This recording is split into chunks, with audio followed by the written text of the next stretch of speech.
भारताला कतारमधून होणारा गॅसचा 40% पुरवठा घटला। इराणनं ड्रोन हल्ला केल्यामुळे कतारकडनं नैसर्गिक वायूचं उत्पादन बंद।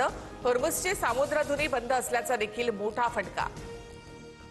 इराण युद्धामुळे भारतामध्ये स्वयंपाकाच्या गॅसची आणीबाणी लागू होण्याची शक्यता। व्यावसायिक आणि औद्योगिक वापरासाठी गॅस पुरवठा थांबवला। प्रोपेन ब्युटेनचा वापर फक्त स्वयंपाकाचा गॅस बनवण्यासाठी करण्याचे आदेश।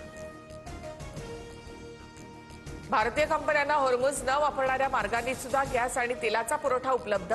तात्पुरता व्यत्यय असला तरी पुरवठा सुरळीत राहणार। ग्राहकांनी काळजी करू नये, सरकारचं आश्वासन। युद्धामध्ये रशिया चीनचा इराणला छुपा पाठिंबा। अमेरिकेचा आरोप। डोनाल्ड ट्रम्प यांच्याकडून शस्त्र उत्पादन वाढवण्याचे आदेश। ट्रम्प प्रशासनाचा आरपारचा लढा। रशिया भारताला पुरवलेल्या तेल साठ्याचा रेकॉर्ड देणार नाही। शत्रू राष्ट्रांमुळे तेल साठ्याचा रेकॉर्ड सिक्रेट ठेवण्याची भूमिका। सुरक्षेच्या कारणास्तव गोपनीयतेवर भर।